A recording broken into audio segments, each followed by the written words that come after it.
Ето ни отново.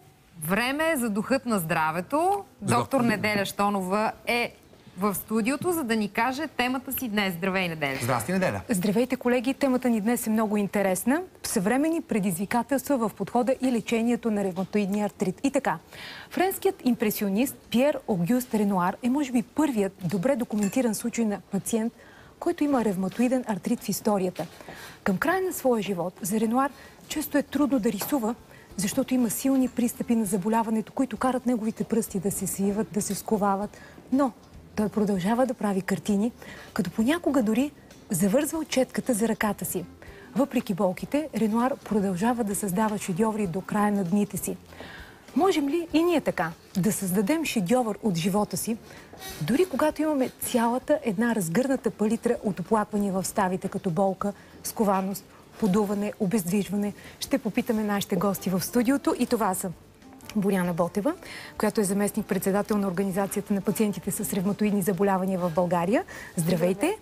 И доктор Наталия Маринова, много добър клиницист. Имате една от най-големите ревматологични практики в България. Така, ставните заболявания са коварни с това, че дълго време те протичат безсимптомно. Защото там, където е хрущяла, липсват нервни влакна. Няма болка, няма диагноза, както е бил случай с вас. От момента на оплакванията до поставянето на диагнозата минават 8 години. Разкажете ни, моля. Ами, аз съм с диагноза болест на Бехтерев, за която разбрах през 2008 година, но моите първи симптоми се появиха през 2000 година, т.е. 8 години по-рано. И съответно аз през цялото време веднага започнах да посещавам първо личния си лекар, след това невролози. Не съм оставила нещата да стоят така в времето. Въпреки всичко, никой не се сети да ме изпрати при ревматолог. Въпреки че моите оплаквания продължаваха и след лечението. Имаше така периоди на затишие, но след това отново всичко се възобновяваше. Момент, доктор Маринова, тук е уместно да прекъснем вашия разказ и да попитаме къде е вододелната граница между невролози, ревматолози и ортопеди и травматолози? Защото това е доста интердисциплинарен проблем, който вие ще минават 8 години.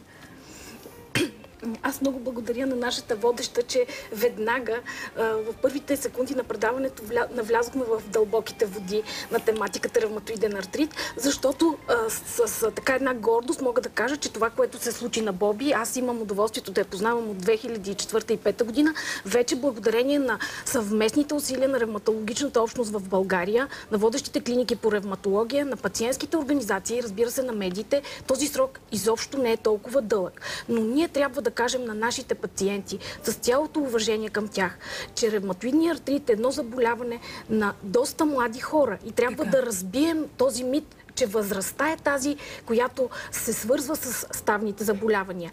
И вододела между нашите колеги, ортопеди и невролози е там, че когато един млад човек има болка в кръста и тя продължава повече от 20 дни или 1 месец, той трябва да се обърне към ревматолог. И ние ще го насочим към невролог, тъй като най-често неврологичните оплаквания са вторични на ревматологичната патология. Ортопедите много ни помагат. Ние правим доста съвместни срещи с гилдията на ортопедите и на невролозите, разбира се, и вече имаме една завидна колаборация, благодарение на нашите професори, на пациентските организации, на медиите. И за нещастие трябва да кажа, че тази патология неимоверно се увеличи в последните няколко години. И се подмлади. И се подмлади. Така има и артрити в детската възраст, в ранната детска възраст и благодарение на детските ревматолози в също този срок е скъсен. Така че има едно нещо, с което трябва да се похвалим, преди да продължим разговора напред.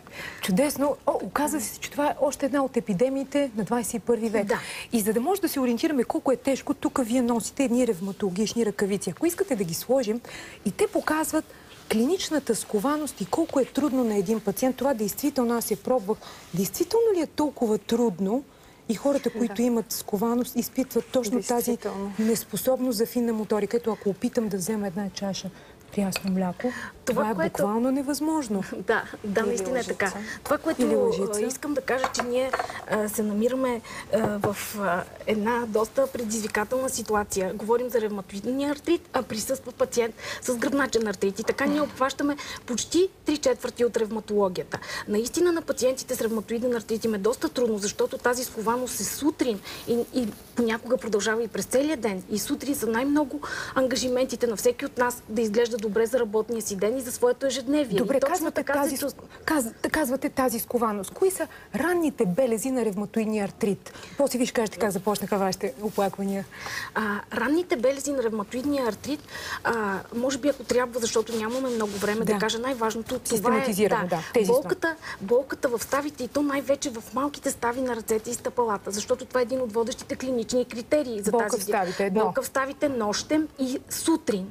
Сутрешната скованост, която искам да подчертая, че продължава повече от 30 минути и най-често повече от час, защото тук е вододела с дегенеративните ставни заболявания. Не, ние трябва да запомним това, че ако е до 30 минути, най-често става дума за някаква претоварваща патология, свързана с претоварването на ставите, не с възпалителна. И ранните белези също са една прогресираща умора. Това много измъчва нашите пациенти. И когато тя е необяснима, те също трябва да се сетят за ревматологичната специалност, защото там е автоимунната патология и тази имунна буря, цитокинова буря, която се случва, за която ще стане дума в организма, точно за това са и тези храни тук, води до прогресиращата умора, която често съпътства пациентите ни през целия ден. Тя е симптом на този цитокинов отговор. И това е много важно. Не е нормално един млад човек, който е в кондиция, да бъде толкова уморен, да бъде отпаднал и с чувство на болест. Ние много често, и аз специално в моята практика питам пациентите: вие чувствате ли се болен? И те казват: да, разбира се, аз не съм това, което съм в момента.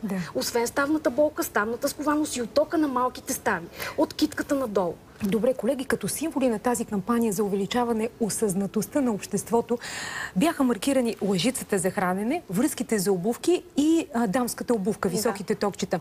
Тоест, те символизират дейностите, които по някакъв начин се оказват непосилни за хората, които имат някакви ревматологични заболявания. Вие имате ли проблем с всичко това? Ами да, аз като един пациент с болест на Бехтерев имам проблем най-вече с завързването на обувки, закопчаване на обувки и и с носенето на високи токчета, защото това натоварва гръбнака и аз малко съм ги елиминирала вече тия токчета, само по някакви поводи ги слагам.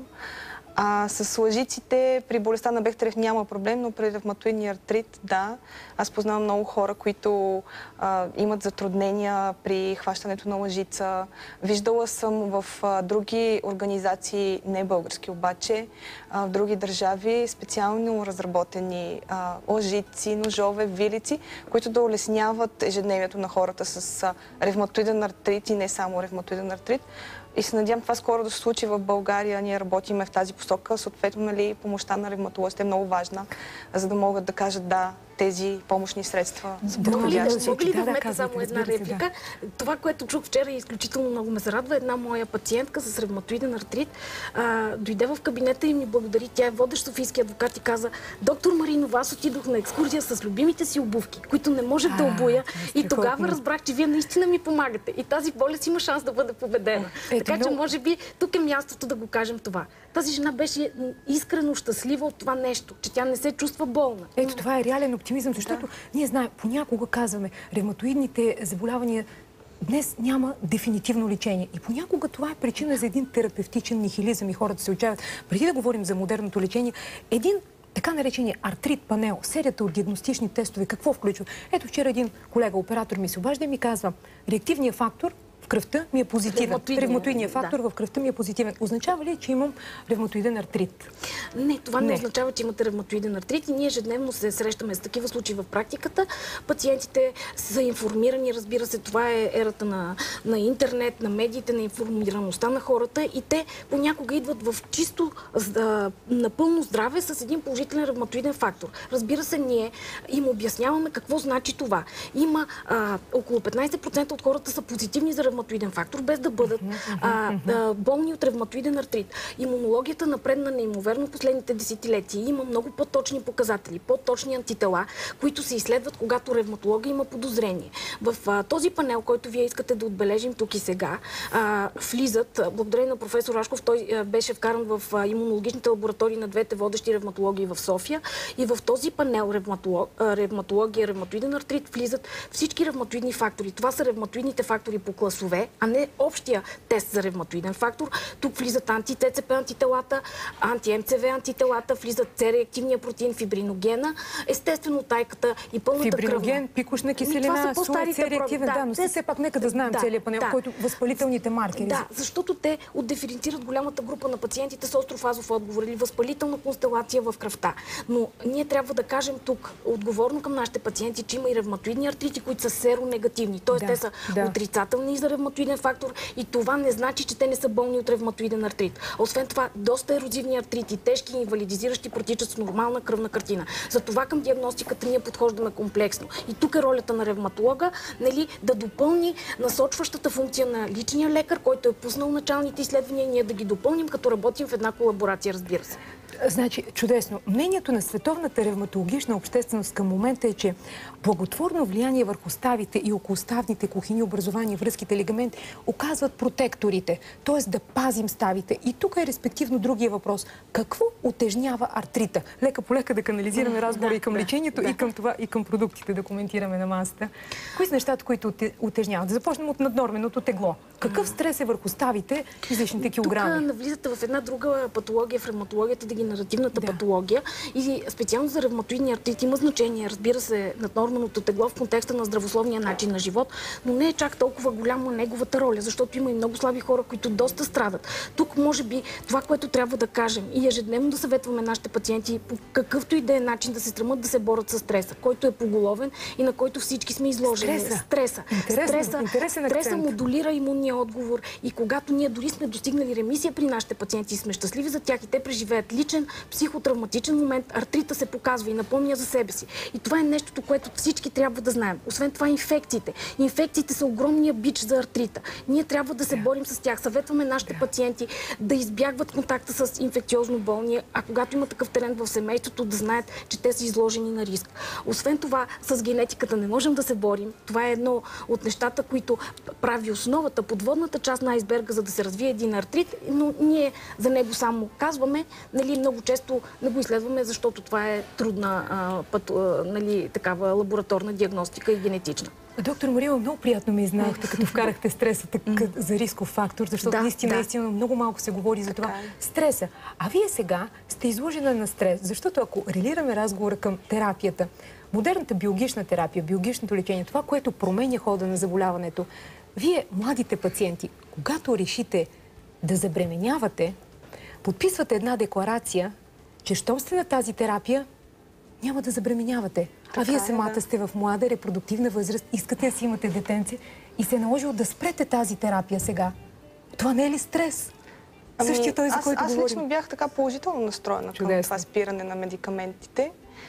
И мислех, че моето заболяване е влязло в някаква ремисия, защото докато ги употребявах тези медикаменти, се чувствах изключително добре. Аз имах енергия за 10 души, докато бях на тях. Тая умора, която доктор Маринова говори за нея, тя тотално изчезна. В смисъл, наистина аз много добре се повлиях от тях. Но в момента, в който ги спрях, очаквах, че всичко ще е наред, но нещата не се случиха точно така. Само, че аз не се отказвам и бих искала да кажа и на останалите, които имат подобни планове, да не се отказват и заедно с своя ревматолог, на който имат доверие, да се опитат да постигнат ремисия с стандартното лечение, не с биологичната терапия. Пожелавам ви успехи. Много скоро да си прегърнете дългоочакваната рожбичка. 2 думи за терапията, за да може да разкажем за храните на масата. Да. То е много трудно за 2 думи. Терапията е симптоматична, която връща пациента в реалния живот, но тя не спира болестта. Тук спадат обезболяващите препарати, нестероидните и ниските дози кортикостероиди, локалните кортикостероиди. И втората голяма група е базисната терапия, с която ние работихме до 2008 година, когато навлезе биологичната терапия в България.